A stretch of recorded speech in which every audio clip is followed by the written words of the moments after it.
everyone. Welcome to Rising Professionals in Cybersecurity at CyberConnect. And we begin with my first question to the panelists. To begin with, could you introduce yourself and share where you are in your cybersecurity journey, whether you're currently studying, just started your first job, or transitioning from another field?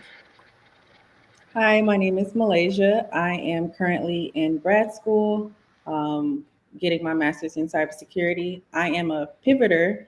I have about 1 year, a little over a year of experience, but I am also currently looking to land my next role in cybersecurity. Hi, I'm Taji. I am currently studying. I also am a pivoter coming from a cybersecurity background.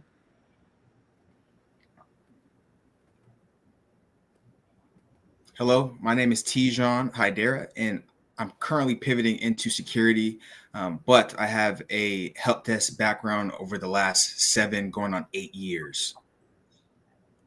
Hello, everyone. I'm Suprita, and I've been in cybersecurity since I was 20 years old, and right now I'm 25. And my first internship was about the hacking, and it's ethical hacking internship. And later I graduated, and I got into in one of the multinational company head CEO as a security analyst. I was not expecting that because I used to hate cybersecurity because of my first internship. And later I got into that. I really loved it. And then I resigned my job as a security analyst. And then I did my master's and I graduated last year. And again, I choose again to be do my PhD. But meanwhile, I started as a computer teacher as a substitute in one of the SLPS, and at the same time, I'm starting my own nonprofit. Hopefully, very soon, it goes online, and everybody knows about that. That's all about me.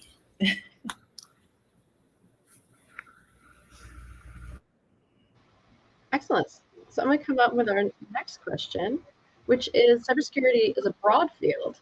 How did you figure out which area you want to focus on? Are you still exploring? Tashi, I'll start with you. Okay, sure. So I think I was looking at my software engineering background to determine how my skill set would apply in cybersecurity. So that led me to think about STEAM engineering.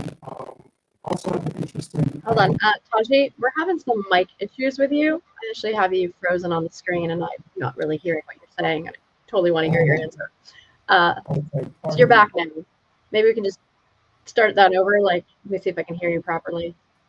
Sure. So yes, I was looking at my background in software engineering, and I was trying to figure out like what would be the most applicable. Okay, yeah, you're coming in a bit garbled. So if it's okay, I'm gonna just hold on you. We're gonna come back and we can get that tech issue fixed because we so want to hear from you. If you don't mind, I can hop in. Oh, I was gonna get. Okay. Go. No worries. No worries. Sabrita?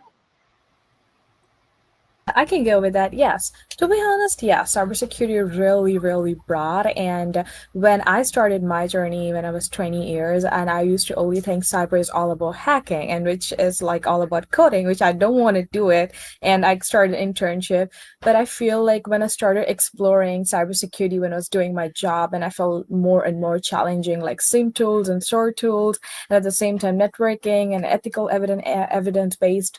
At the same time, when I was doing my master's and doing a real-time research project with one of my professor Kyle, and it really involved me a lot. And I feel it's a lot to explore in cyber still, and I do believe a lot I need to do it. And I touched base like a little bit everything, like cloud security and networking and SIM and SAR as a security analyst. At the same time, I did like ethical evidence bases. At the same time, digital forensics, all those things I started.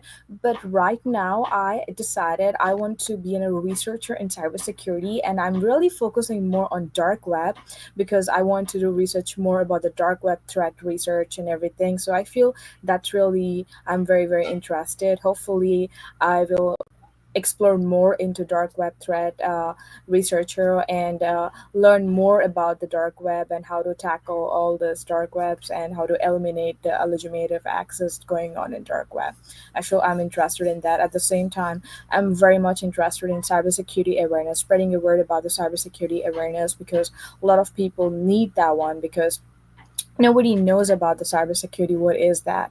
And I personally feel cybersecurity is something, it's like, everybody has to know, maybe not about the technology technical wise, maybe just a basic how to save yourself from the digital world, because everyone is right now in digital world, and you just have to secure the way you secure your house with a key or lock. Same time, you have to secure your digital world by just knowing the basics, like if you're having any link, how to you're not supposed to click on the link, and what are the basic steps, like multi authentication factor, just like a basic. Because I personally felt when I was teaching and when I go to schools and tell about cybersecurity, a lot of kids or students that don't know about this. At the same time, 99.9% in US are small businesses, and all of them don't have privilege to know more about the cybersecurity, and the nonprofits too. So I personally feel they have to know more about that thing as well.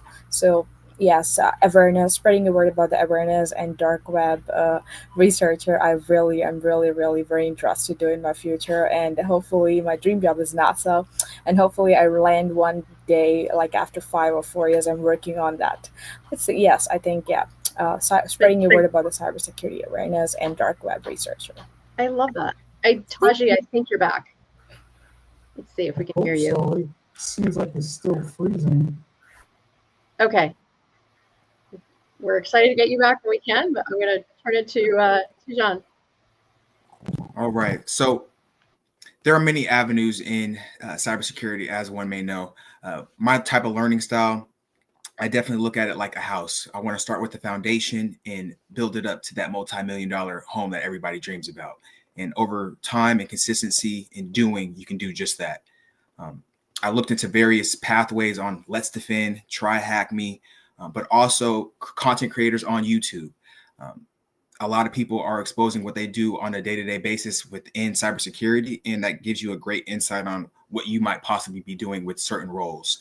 So for me, right after my internship and getting those help desk style roles, I figured out, hey, the next progression for me would be some kind of security engineer, security analyst, and that's what I decided on. So that's what I've been actively working towards the past going on 3 years now.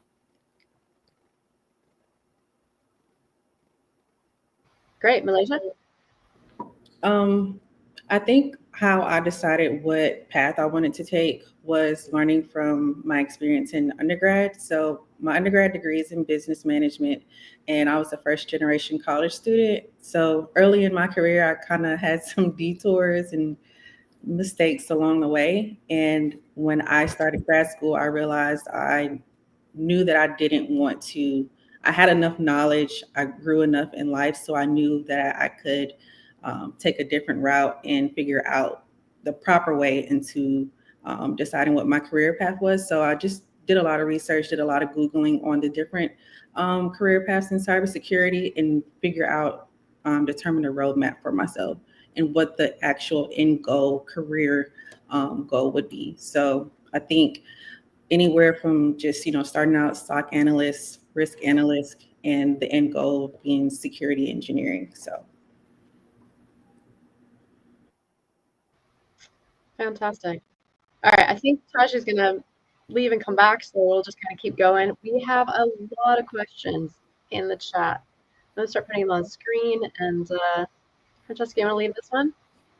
Yes.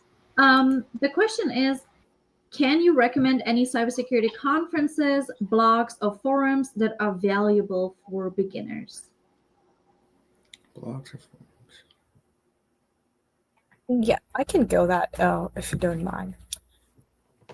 Yes, I personally recommend because when I was a student and still I do a lot of conference and everything. Maybe the Black Hat and DEF CON. I know the Black Hat and DEF CON is like really crowded. They might be like, oh my God, I'm a beginner, I can't handle it. But at the same time, they can learn a lot of things over there. At the same time, I Squares and Wise's conference is really good. I know Wise's is women's in cybersecurity, but it's not only for women, it's for men as well. And NIST conference is really good as well because NIST NICE, they have really a lot of information you can pull out from there. So these I think I personally recommend for the beginner. I know it might be overwhelming for them, but these conferences are really, really good. They can make a lot of connections as well and SquadCon too. So these are really great conferences. I can agree on that. I think DEF CON is a really good one. As far as like a blog or something to read, I believe it's called Dark Reading. That's a good um, web page to look into to read different things. And the YSEC for women, as Supreeta mentioned. And really, just to piggyback off of that, Splunk Conf, that's a good one. Um, Also, as well, not necessarily a blog, but Discords. Those are really big. Cyberwalks, I'm a part of that Discord.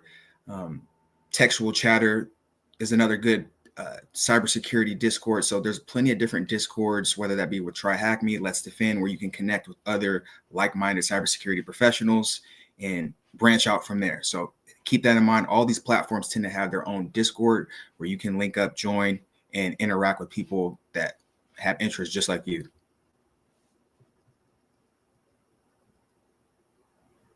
Okay, jumping to our next question. With so many roles in cybersecurity evolving, how do we as students future-proof our skill sets instead of just chasing trends? I Really, I think say, oh, go ahead, Malaysia. Go ahead. I think I was initially when I started my pivot into this field, chasing the trends was definitely a thing.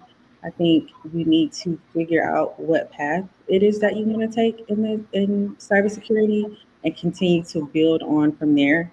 Hands-on labs are definitely great. If you can join a boot camp, that is truly going to help you. If you're in school, that's going to help as well. But getting that hands-on experience through labs, try Hack Me, Let's Defend. If you're able to work with actual organizations and help them solve different issues, that's what's going to set you apart. Employers, they don't really care. Some of them care about the certification, some of them don't. But being able to see that real skill set on your resume is going to take you a lot further than chasing those trends.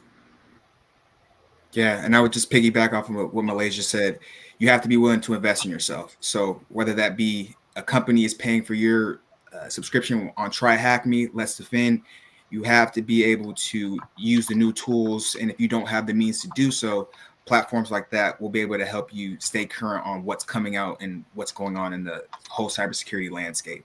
So I would say definitely have an understanding on what you want to do in the field exactly, and then start practicing on the tools for that specific path. So definitely continue to lab, whether that be home projects that are free and easy to use. But if you have the means to invest in yourself, look into those platforms that can help you. Another one is Hack the Box as well. So keep those platforms in mind and definitely be willing to invest in your learning. Yes, I totally agree with both of them.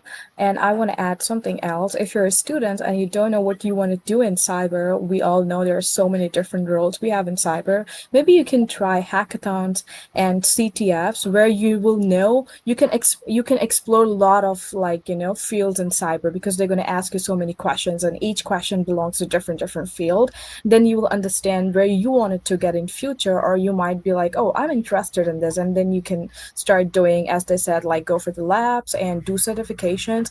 I mean, like I personally feel that certifications really speak louder sometimes. And like Malaysia said, sometimes the recruiter don't care, but at the same time everything has its own value. Maybe target like big organization like SANS and I Square and ISAC and Security Plus. That really speaks a big value. I mean, like they have like their own value when it comes to in a resume, because action speaks louder than the words, and that's your action certification, so it helps you better. And just figuring it out, as they said, what you want, and they'll go for CTFs and hackathons. You can explore more, and you can connect with a lot of other students as well, and then you will learn what they know, and then you will, okay, wow, they know this, and you might explore what they know as well, so it helps you better.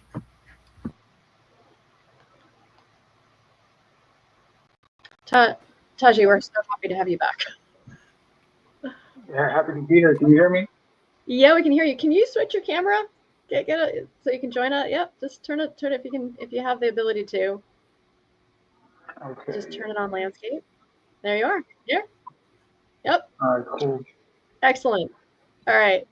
So happy to have you. We're just doing kind of a lightning round, but we want to hear what you had to say. Maybe we can circle back on just how did you pick your niche, and just tell us a little bit more, because we weren't hearing you as clearly. Now you can hear you perfectly. Right. Yeah, so I was trying to figure out where my background in software security would be the most beneficial, and I kind of lean towards scene engineering, like that has like a heavy interest in the back of my mind, as well as also some IoT um, security development. I think I think I want to concentrate in the SOC for a while, and then maybe branch out later on. That sounds great. Awesome. Well, so happy to have you back. You look great. Sound great. We have I so many appreciate questions, it. so we're just gonna start running through them. Francesca, if you want to take this next one.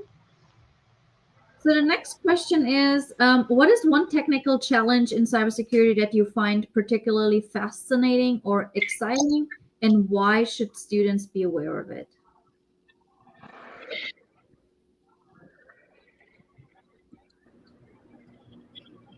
I There is really there think is that a lot to learn in cybersecurity. I think there's like if you are a student, the initial challenge, well, one of them might be actually figuring out what career path that you want to take, or what path within cyber that you actually want to delve into further. There's like a lot of choices, and there's many paths that you can go, and some lead to other paths, and some might be best to take prior to doing other um, I would say practices within the cybersecurity umbrella under it. So I think one of the most initial things that you should figure out is kind of like what your goal is, and then figure out the path to achieve that goal, and figure out like what you need to traverse down that path with all of the choices that are under the umbrella of cybersecurity.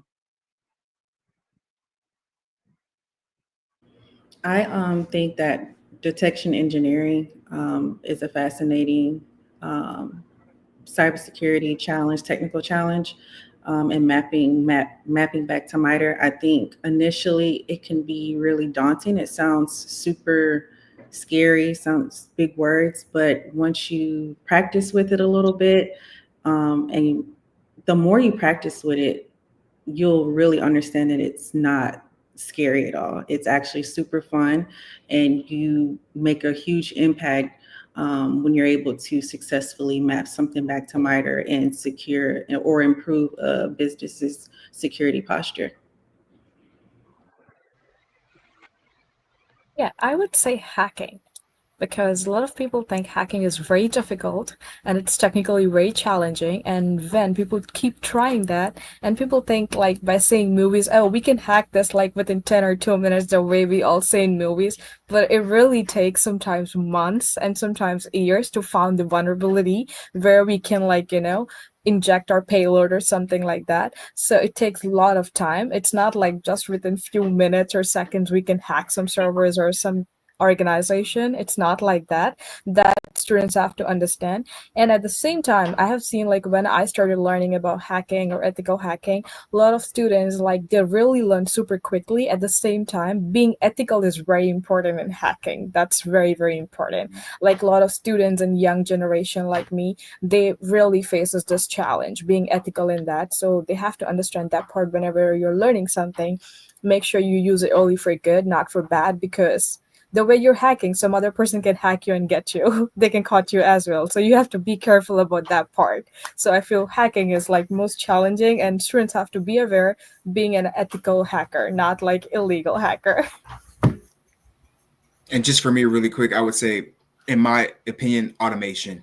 That's something that's big currently right now in our cybersecurity landscape, and it's a whole new world for me specifically. So as I've been learning my cybersecurity skill set, automation has been big, and it involves writing out code on different platforms, getting API keys to be able to communicate automatically. So it's a lot more involved, but very fascinating. And once you get it to work and actually see the proof of concept working, it's very rewarding. I love that. Okay, so let's get to another question here. It's what advice would you give to someone with a non-technical background who wants to enter the cybersecurity field, and which certifications or courses had the biggest impact on landing a first role? Now, I think you might need to parse that because some of that may or may not be more technical.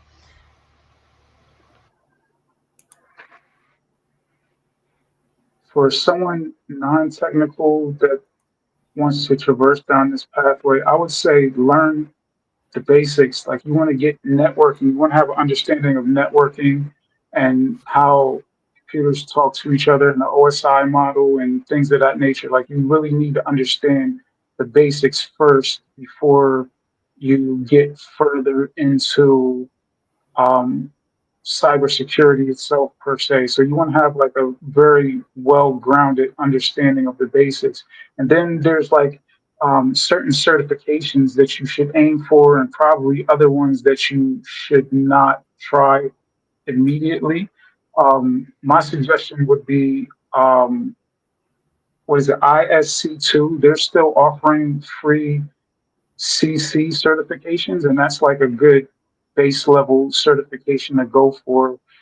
There's also the Google Cybersecurity Cert, and the thing about that is that's also a good baseline certification to go for. But they also, at the end of it, they also offer a bit of a discount. You get a discount voucher to go for your Security Plus. So if you can line up your CC certification, which will give you a good segue worth of knowledge to go into your Google certification, your Google cybersecurity certification, that will segue as well into your Security Plus. And those are, I would think, a good baseline certifications that can open the door for you. Like once you get Security Plus, you can start actually looking for a job. You might not get hired immediately, but you have the basic ground level certification under your belt that you can actually start looking for a job. So for someone that's non-technical, trying to get into the field, I think that might be like a good pathway to embark on.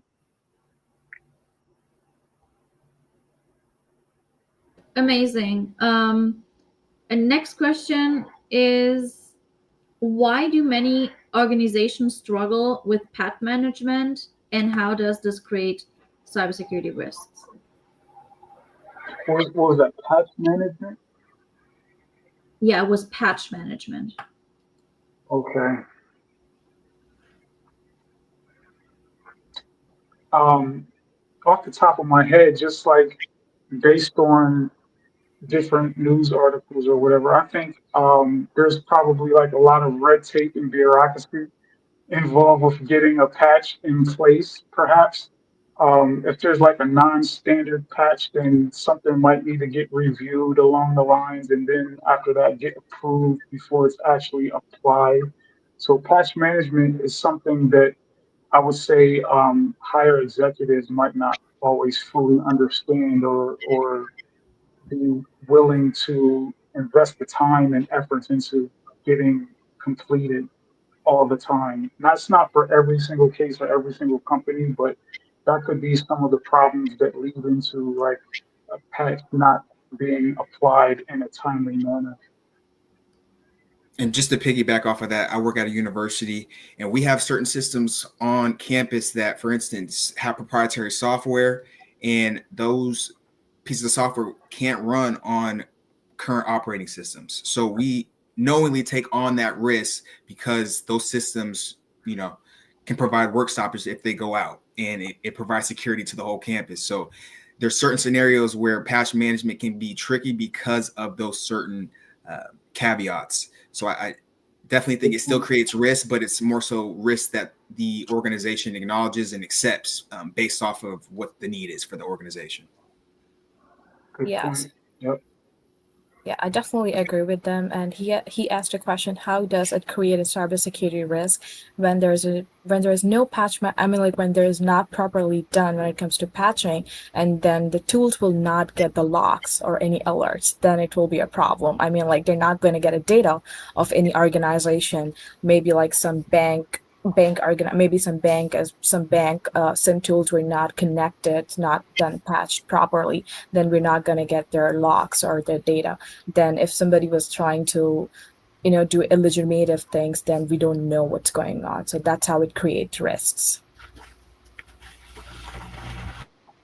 Great. And so on to the next one. What is something you do differently when getting started in cybersecurity now?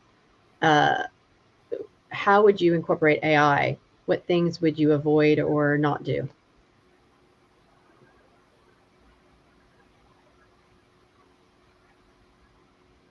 I would avoid leaning too hard into AI. Some people might try to, let's say ChatGPT, for instance. Some people might try to lean too hard on ChatGPT and actually not do the groundwork and get their own personal legwork in. Like you need to get your own practice in and get the hands-on training yourself. So as far as something to avoid, I would avoid using AI as a crutch and building a basis off of relying on AI to help you out or figure it out instead of doing your own reconnaissance or um, figuring out like what needs to be done with whatever particular problem that you're facing at that time. You should have like a good hands-on experience to figure something out or to come to your own conclusion and try not to rely on it as much as possible to have your own understanding of it. Because it's not, you have to be able to understand the problem yourself to fully solve it. Because AI is also known to come up with the wrong things sometimes, like they call it hallucinations. So if you don't know what you're doing and AI happens to hallucinate on you and you don't know how to recognize that and see that, you're going to head down wrong path and definitely come up with like the wrong answers and then have to troubleshoot your way out of that. And to piggyback off of that, I would say definitely start building your network with purpose early, because your net worth is your net worth. And also regarding AI, for those that really don't have a clue on where to begin or where to start, don't have the resources to pay for their further education, you could use AI as a tool to figure out possibilities to work around that. That's something that I didn't have a grasp on in the beginning, but as I've continued on, I start to chat GPT possible labs that I can do in certain areas to help my understanding in certain places that I'm lacking. So I would take it with a grain of salt as far as AI. You can definitely use it as a crutch, but it also can be used as a tool to pivot with precision, I would say. Yeah, Yes, I no, that's definitely correct. Like you should learn how to use AI, but like just don't fall for it as a crutch. Yes. yeah, totally agree with both of them because AI is not a bad thing, but at the same time, you have to know how to use it. You have to do your background work, as TJ said, because AI is not always correct. And if I go back and start in my cybersecurity, I do believe ChatGPT is going to help me a lot because there was like some tools we have to do in IT. We have to do a lot of things as like self-learning. And when they give you a guide for any new tool is coming and you don't know what to do, like 60 to 70 pages guide. And now I can think like I can like download that guide into AI. I'm like in ChatGPT and ask, hey, can you give me the most important parts of directions in like 10 lines? I mean, like we can use it that way. But AI is really, it's helpful. At the same time, we cannot totally depend on that. At the same time, it's really helpful as well because it's helping a lot of people and we just have to be smart how to use it. That's all I can say. Right. Well, We have another question, and that is how can organizations technically secure their supply chain against cyber attacks, especially when relying on third party vendors and their respective security postures? I think that you can protect against that by making if your risk management team um, constantly engages in vendor risk assessments um, and having user access controls in place.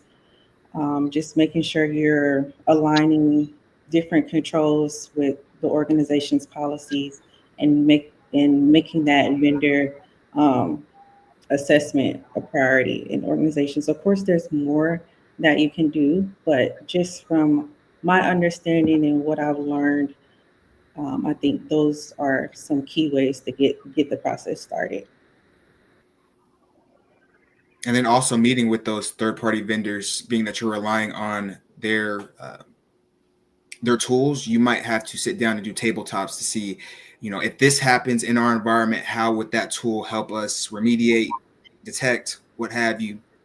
So definitely having tabletops with these third party companies to see if those tools will meet all um, requirements, especially when it comes to reporting too, that might need to happen on the back end with interactions with their tools. just to add on to what was said, because I agree with everything that Tijan and Malaysia said. I would say also having an understanding, or not an understanding, but having your CI and CD put in place as far as like the continuous integration to your development. You need some type of static analysis taking place just to check the third party tooling when they start coming into your own environment. There's a you can start checking to see if there's any vulnerabilities there while it's being integrated.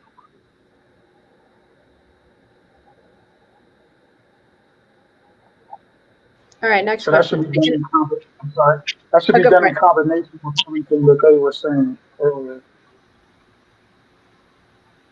All right, so back to on the career side, are there beginner-friendly roles or paths in cybersecurity you'd recommend for those switching from non-technical fields? Well, yeah, I think there is definitely a beginner roles like security analyst or something like that. They can actually get into it in a beginner when they're switching their roles from other technology or other paths into cybersecurity. We do have a lot. At the same time, they might have to go through some basic courses like security principles or maybe digital forensics if they want to go there, just the basics and do some basic certifications or connect with the communities. I personally feel connections with the community and the certifications. I know everybody's life is different and everyone have their own path, but for me, the connections and the path and the certifications and the knowledge, that gives you a lot of benefits. When you connect more professionals, they will guide you, and sometimes I'm not saying that whatever they're going to say you it's going to help you, sometimes it might not. You have to analyze whatever the feedback they're giving you. You have to analyze what's going to work for me. Some might say like go for science, or some might say security plus, or you have to analyze which one is better for you and which is like cheapest or which one you can afford. That's very important. And connection with the community really really helps you, because I feel like this nice cybersecurity career ambassador community really really helping me a lot, and the vices and visp and the wit, so these all community will help you. Maybe sometimes we might not have like that much money to pay for the certifications or get the trainings. There are so many professionals or LinkedIn professionals, like people in LinkedIn, they give you free trainings and everything, and they can help you for the recommendations or reference. I mean, like, they might not get you a job, but they can show you the path. Oh, there is like one job, maybe you can apply for that, the rest you have to do that. Yes, there are like security analyst and cloud security, these all are like, entry level, so you can go for those jobs. I agree. I think It's security also and a SOC analyst sometimes those are two entry level roles that you can try out for. I'm sorry, Taji. oh, no worries, no worries. It's still also heavily suggested for especially for people that haven't had any like technical background to start in help desk and come at it from an IT perspective, because then you get your hands-on training and you get some working knowledge of networking and the different tools that are involved in that field. That, as I said earlier, becomes like your foundation to build upon.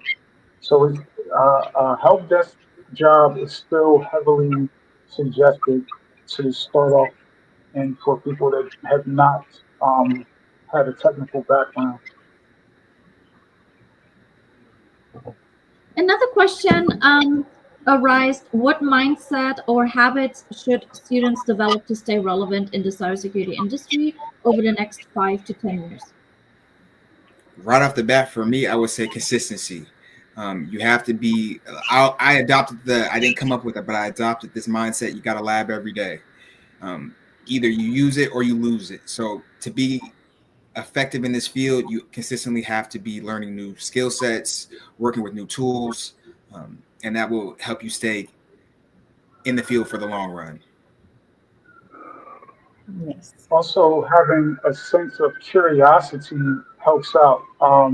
So you have that curiosity of how things work, or if something breaks, what caused it, or if there's any type of, let's say, with like a seam alert that looks benign or whatever, have a curiosity to start digging further into it beyond how it just appears on the surface. So having like a a very high sense of curiosity helps out as well too. I think having the mindset of always being a student is going to also take you far. Cybersecurity is a field that it always changes. Hackers, threats, they get more advanced.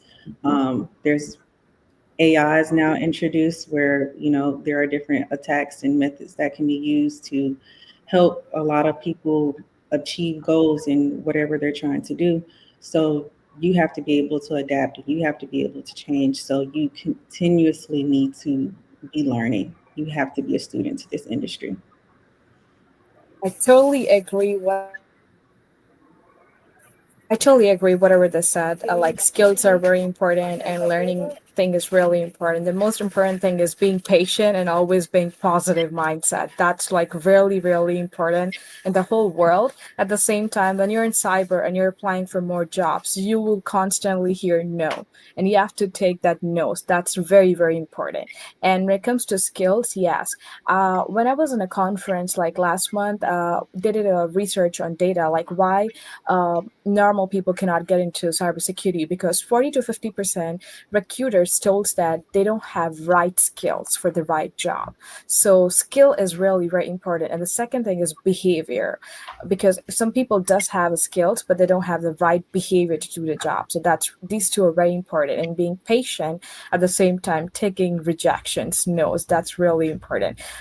There are so many people, they're going to say no. My day always starts with no, so take that no is in a positive way, because that's okay.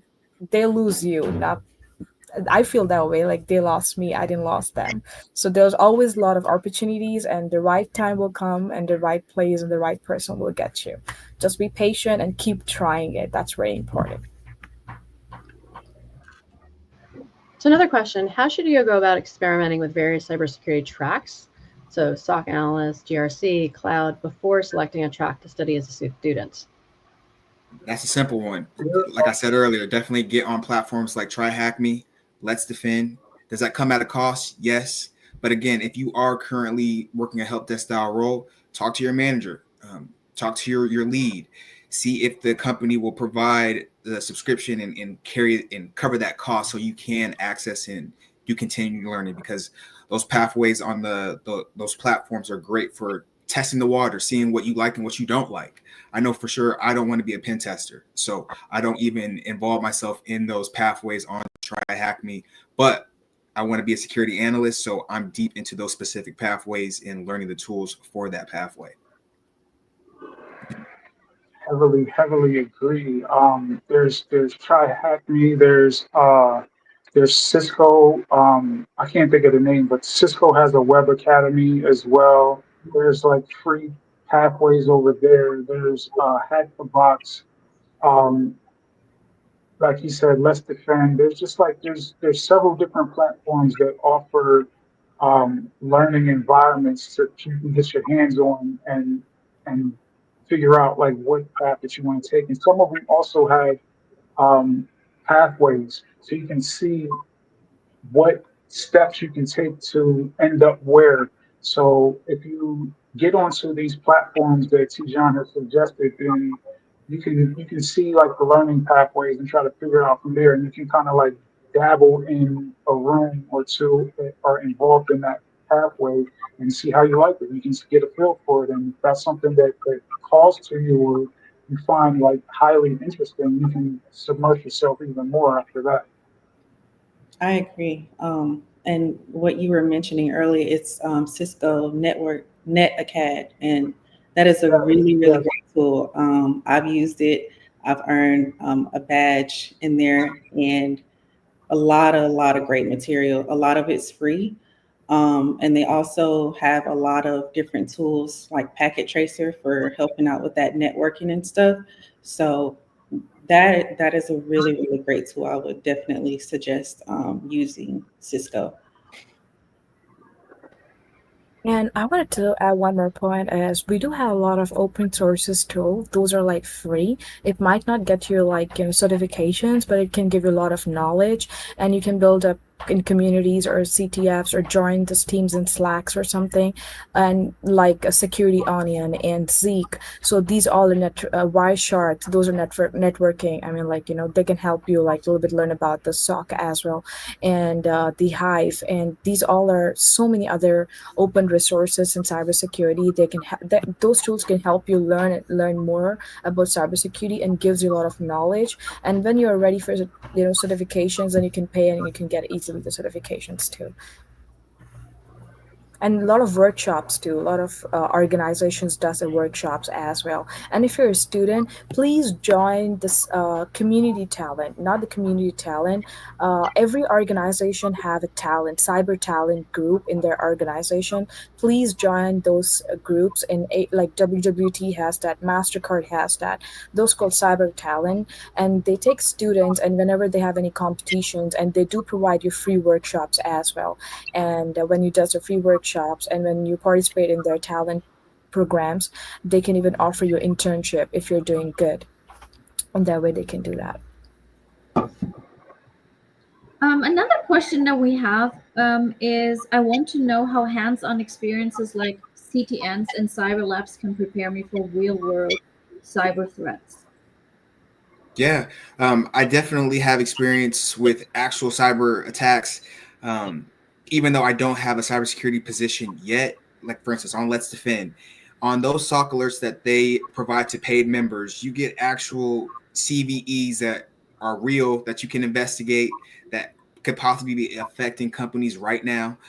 You get actual file hashes to files that have been spread across the world. So you're very much thrown into the fire about investigating and researching IOCs that are affecting companies right now. So you definitely get hands-on experience, and then you can report on those labs that you do at home on some kind of technical blog. So when you do get the opportunity to speak with hiring managers, you can show them, and you have those breadcrumbs to let them know that you are working on getting that real world experience. Yes, and we have organizations, and we have some of those called seed labs, and seed labs have more than 40 plus hands-on lab exercises. And we have Thunder CTF. It's an academy, and it's like cloud security across AWS and Azure. And we do have awesome cloud sec labs from GitHub. So it's a cloud navigate security labs and CTF styles. And at the same time, hackathons does have a CTF programs going on all the times. And there are so many other groups in LinkedIn as well, CTF groups, because I come from St. Louis University, and all university has its own CTF groups. I'm like its own CTF club, and I chat advisors. We have our own CTF. So there are so many other CTF clubs and labs are going on around the world.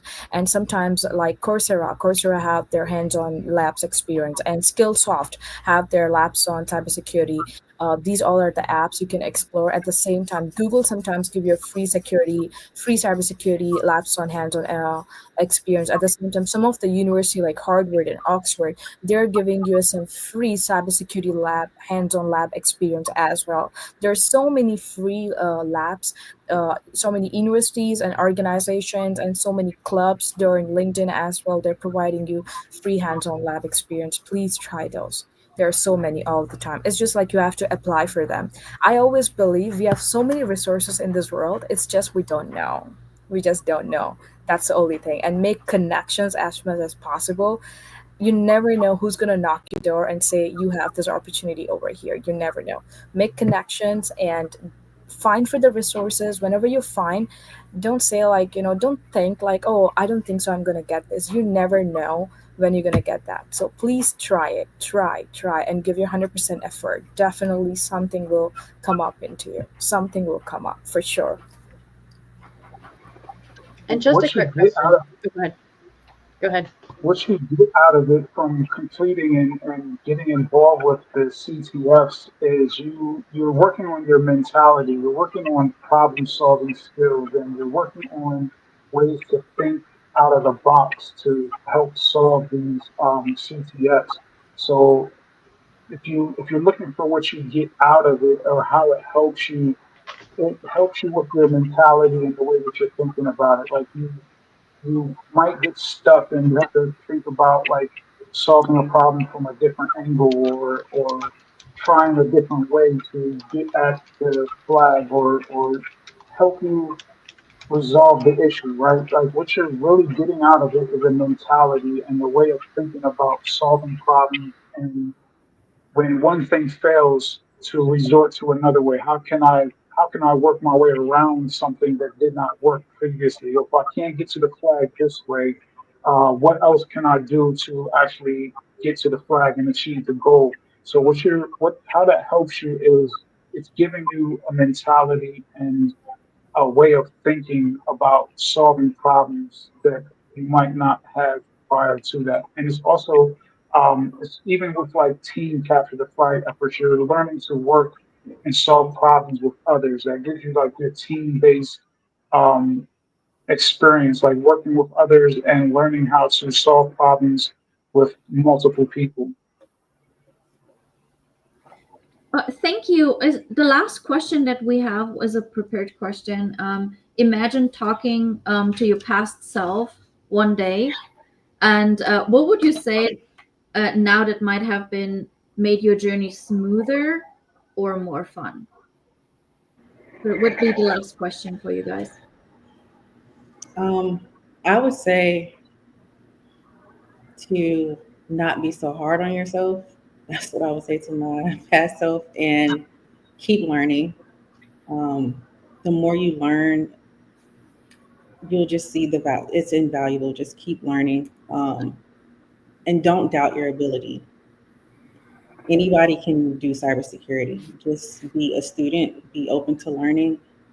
You can do it. It's possible. Yeah, I totally agree with Malaysia. I totally agree with that point. Don't doubt yourself. That's really important. I really want to thank God that I'm wherever I am. It's really great and I'm doing really great. The first thing I wanted to do if I go back, connecting with communities. That's really important and asking for each and every professional to be my mentor. I think I didn't do that part and communicating with each and every person what I needed and what I have to learn, asking for things and asking for help and being a more and more positive mindset and learning more and more when it comes to certification and use the resources because there are so many resources I thought I have not used those things like my 20 I mean like in my 20 or 21 or 22. So I feel like that's what I'm going to do it and doing more and more communication and joining communities, going for conferences. That's really helped me a lot because I connect with each and every person. Every person will teach me something, and I can learn from them a lot. And every resource I get from each and every conference or communities, that's really a lot because that's really really great. I would say that, and doing more I think certifications. I probably would have told myself to get into cybersecurity sooner. Like I think I spent like a lot of years like working in software engineering, which is like a good help for me now, but like I probably would have told myself to get involved with cybersecurity sooner because it's probably a more fitting career path for me, like as far as personality wise, as far as like what I actually want to be doing, and where I see myself going in the future. And really quick for me, like we said earlier, master networking. In IT, networking is the the Bible essentially. That's how devices communicate. So once you get that uh, under control, as far as in your understanding, cybersecurity won't be it will be a piece of cake for you. Another thing is fostering relationships, being able to network on the human side. Um, like I said earlier, your net worth is your network. So making sure that you have some kind of mentor, you're in some kind of community where you can connect and ask questions, stay motivated, congratulate others, and it's just a way to build up a stronger network for yourself and the support system. Also, don't rush to greatness. You know, these things take time, and I like to tell myself just get 1% better every day, and it'll compound over time, and you'll see the change. Amazing. Thank you so much. Do you have any last minute tips or anything that you might want to share before we wrap up? One tip I would have is definitely start documenting what you're learning and what you're doing at home, and share that on LinkedIn. You want to be visible in this field. There's a lot of competition, so just start branding yourself in some capacity and sharing with others what you're working on and what you're interested in, and people will see that that genuine side that you really do care about this field and your growth, and they'll be willing to help. Yeah. I would say, Yeah, I agree. oh, Go sorry. ahead, Malaysia. I would definitely No, say no. document your learning, GitHub, YouTube, blogs, and post on LinkedIn. Utilize LinkedIn, optimize your presence on there. I would say don't take failure too hard because that's part of the learning process. You will and you have to fail at this field like to actually learn. And if you're going to be too hard on yourself because of a failure or not accomplishing a specific goal in the time that you think that you should have, you're going to be holding yourself back just as far as like your own self-esteem and how you feel about what it is, and you might start doubting yourself. So just be prepared to fail in software. Well, I'm pretty sure it's everywhere else, but like there's an idea and a concept of fail fast and fail hard because you want to get it out of the way. Like you want to fail as soon as possible to get all of the learning from it and then like hit the ground running afterwards. So I would say don't take failure too hard and don't be too hard on yourself when you do fail because it's something that we all go through and don't worry about like the oh my God, I can't think. I just had it. Don't be too hard on yourself. That's basically what I'm trying to say. Don't ever be too hard on yourself because it's a continuous process. Nobody knows everything, and there's always more to learn every day. Things are changing. New technologies are evolving, so there's always going to be more to learn. So don't ever be taking it too hard on yourself, and just know that embracing failure is part of it. I would say the first and most important thing is be positive and be patient. That's really important. At the same time, I really hate to say this line in the beginning, it really matters who you know. Because of that, make a lot of connection. But if you got into a job because of somebody's reference and the people you know, but later you have to survive in the job, that takes what you know. So you have to keep updating your skills and keep learning. That's really important. So this one help you to success in your life. I believe that, and be positive and have more connections and be just be happy. We only have one life, guys. Just be happy. No matter what, this is not the end of the life. If not this year, you're gonna get it next year. That's what my dad says. It's okay. You have one more year, so be happy, be positive, and at the same time, be patient. Keep learning and make more connection. That will help you. I'm so sure about that. That will help you. Thank you so much for the rising professionals that joined us today. We wish you all the best for your career. And we're going to go into the focus sessions now, and starting with John, going the extra mile with your cybersecurity career. Please follow us into the next link. Thank you so much for being part of this. Thank you, guys.